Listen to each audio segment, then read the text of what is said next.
Assalamualaikum warahmatullahi wabarakatuh. Perkenalkan kami dari kelompok 7, kelas 5A, Prodi D3 Akuntansi, Politeknik Harapan Bersama. Di sini kami akan menjelaskan materi tentang anggaran kas untuk memenuhi tugas praktikum anggaran perusahaan. Baik, untuk kelompok 7 sendiri beranggotakan Andi Riyadi, Aldo Rusgianto, Ihsan Hasanul Afif, dan Syifa Nurhayati. Untuk materi pertama akan dijelaskan oleh Andi Riyadi. Ya, yang pertama pengertian anggaran kas. Anggaran kas adalah anggaran yang merencanakan secara lebih rinci tentang jumlah kas beserta perubahan-perubahannya dari waktu ke waktu selama periode yang akan datang. Baik perubahan yang berupa penerimaan kas maupun perubahan yang berupa pengeluaran kas. Dari pengertian tersebut dapatlah diketahui bahwa anggaran kas mencakup dua sektor, yaitu sektor penerimaan kas dan sektor pengeluaran kas. Untuk yang berikutnya, sektor penerimaan kas. Penjualan tunai barang jadi yang diproduksikan, penagihan piutang, penjualan aktiva tetap, penerimaan non-operasi seperti penghasilan bunga, penghasilan sewa, penghasilan dividen, dan sebagainya. Yang berikutnya, faktor yang mempengaruhi penerimaan kas. 1. Budget penjualan. 2. Keadaan persaingan di posisi perusahaan.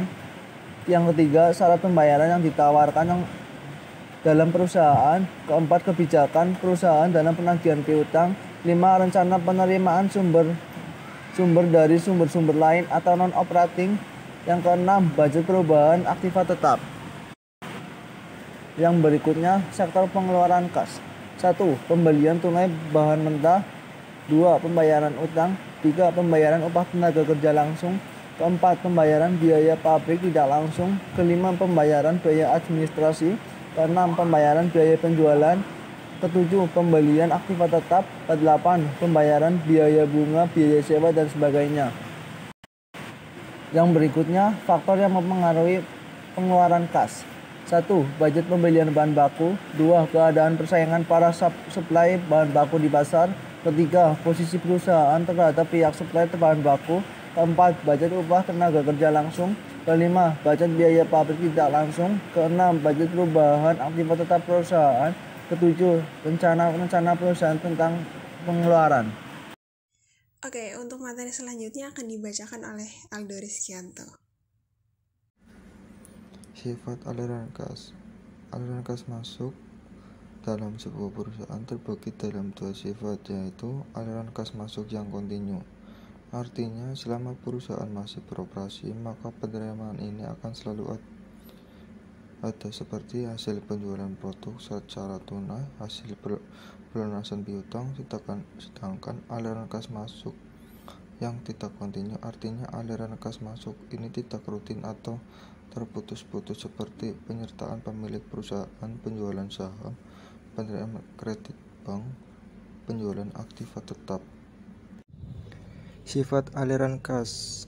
Aliran kas keluar dalam sebuah perusahaan terbagi dalam dua sifat, yaitu aliran kas keluar kontinu dan tidak kontinu.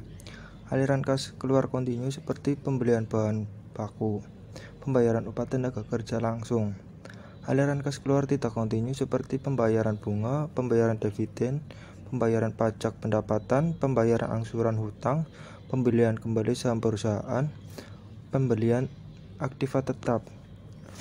Tujuan dan manfaat penyusunan anggaran kas. Tujuan dari penyusunan anggaran kas adalah untuk menunjukkan posisi kas sebagai akibat perencanaan operasi, menunjukkan kelebihan atau kekurangan kas, menetapkan dasar perkreditan yang sehat, menunjukkan kebutuhan mencari pinjaman atau menunjukkan tersedianya kas yang menganggur untuk investasi, mengkoordinir kas dengan total yang menganggur, penjualan, investasi, dan hutang, menetapkan dasar yang sehat untuk pengendalian posisi kas, bahwa dengan adanya kas akan dapat diketahui bila mana perusahaan akan dalam keadaan defisit dan bila mana dalam keadaan surplus sebagai akibat operasi perusahaan. Tahap-tahap penyusunan anggaran kas. Menyusun anggaran penerimaan kas, penentuan dari sumber-sumber penerimaan kas dan besarnya masing-masing sumber tersebut. Contoh sumber-sumber penerimaan kas: 1. Penjualan tunai. 2. Piutang. 3. Penjualan aktiva tetap. 4. Penerimaan hutang. 5. Penerimaan modal. 6. Pendapatan bunga. 7. Pendapatan lain-lain di luar usaha. Menyusun anggaran pengeluaran kas. Pada tahap ini akan ditentukan besarnya pengeluaran kas pada setiap periode, seperti 1. Pembelian bahan baku. 2. Pembayaran biaya TKL. 3. Pembayaran POP. 4. Pembayaran biaya administrasi. 5. Pembayaran biaya penjualan. 6. Pembelian aktiva tetap. 7. Pembayaran hutang dan bunga. 8. Pembayaran lain-lain. Baik, untuk materi selanjutnya akan dibacakan oleh Ihsan Ahsanul Kas Afif. sementara. Pada tahap ini akan dibandingkan antara penerimaan kas dan pengeluaran kas menyusun anggaran kas sementara.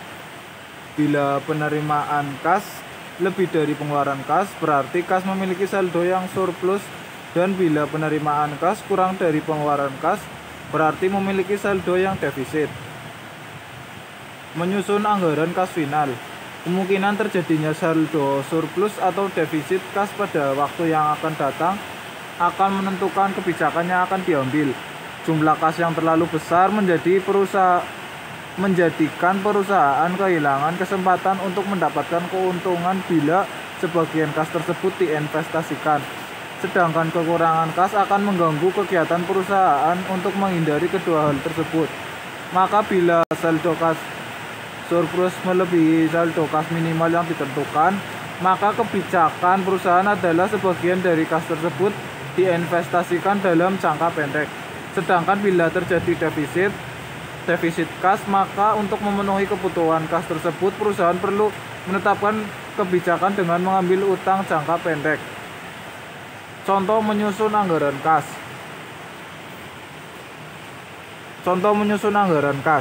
Perusahaan X dengan data tahun depan sebagai berikut. Sumber pemasukan kas terdiri dari penjualan tunai, penjualan kredit, penjualan aktiva tetap. Penjualan tiap triwulan tahun depan. Triwulan 1 7 juta rupiah, triwulan 2 6 juta rupiah, triwulan 3 8 juta rupiah, dan triwulan 4 10 juta rupiah. Penjualan tunai tahun depan. Triwulan 1 2.300.000 rupiah, triwulan 2 2.100.000 rupiah, triwulan 3 2.200.000 rupiah, dan triwulan 4 2.500.000 rupiah. Penerimaan pembayaran piutang tahun depan. Triwulan 1 3 juta rupiah, triwulan 2 4.700.000 rupiah, triwulan 3 3.900.000 rupiah, triwulan 4 5.800.000 rupiah. Penjualan aktiva tetap pada triwulan 1 sebesar 2.500.000 rupiah. Pengeluaran kas terdiri dari biaya operasional 75% dari nilai penjualan pembelian aktiva pada triwulan 1 sebesar 5 juta rupiah. Dari data di atas kita dapat menyusun anggaran kas sementara per triwulan tahun depan.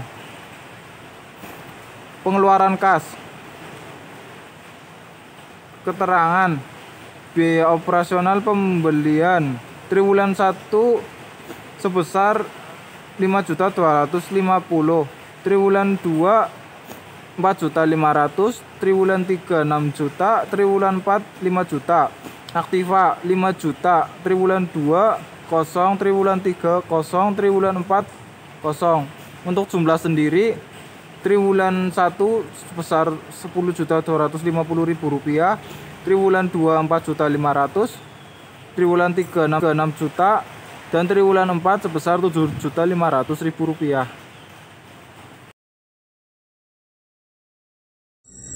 Oke, untuk materi selanjutnya akan dijelaskan oleh saya sendiri, Syifa Nur Hayati. Penerimaan kas, keterangan penjualan tunai pada triwulan pertama ada Rp2.300.000, triwulan kedua Rp2.100.000, triwulan ketiga Rp2.200.000, dan triwulan keempat Rp2.500.000. Untuk piutang, pada triwulan pertama ada 3 juta rupiah, triwulan kedua 4.700.000 rupiah, triwulan ketiga 3.900.000 rupiah, dan triwulan keempat 5.800.000 rupiah. Untuk penjualan aktiva tetap pada triwulan pertama ada 2.500.000 rupiah, dan untuk triwulan kedua, 3, dan 4 itu tidak ada. Untuk jumlahnya sendiri, pada triwulan pertama jumlahnya 7.800.000 rupiah, triwulan kedua 8.800.000 rupiah, triwulan ketiga 6.100.000 rupiah, dan triwulan keempat 8.300.000 rupiah. Oke, untuk anggaran kas sementara pada saldo awal, triwulan pertama dan triwulan kedua itu tidak ada, triwulan ketiga 2.300.000 rupiah, triwulan keempat 2.400.000 rupiah, dan untuk penerimaan kas, triwulan pertama 7.800.000 rupiah, triwulan kedua 6.800.000 rupiah, triwulan ketiga 6.100.000 rupiah, dan triwulan keempat 8.300.000 rupiah.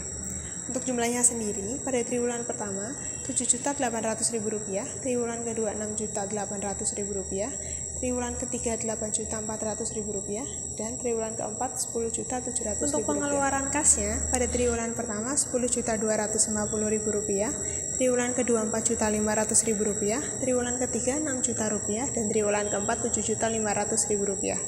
Untuk saldo akhirnya, pada triwulan pertama ada 2.450.000 rupiah, triwulan kedua 2.300.000 rupiah, triwulan ketiga 2.400.000 rupiah, dan triwulan keempat 3.200.000 rupiah.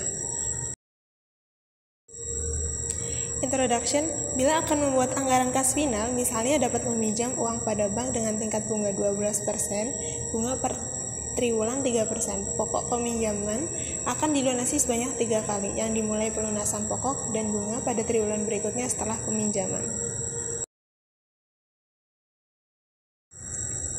Untuk anggaran kas final, keterangan saldo awal pada triwulan pertama itu tidak ada, pada triwulan kedua 1.050.000 rupiah, pada triwulan ketiga 2.245.000 rupiah, dan pada triwulan keempat 1.270.000 rupiah. Untuk penerimaan kas, pada triwulan pertama ada 7.800.000 rupiah, triwulan kedua 6.100.000 rupiah, dan triwulan keempat 8.300.000 rupiah. Untuk hutang bank, pada triwulan pertama ada 3.500.000 rupiah, dan untuk triwulan kedua, 3, dan 4 tidak ada.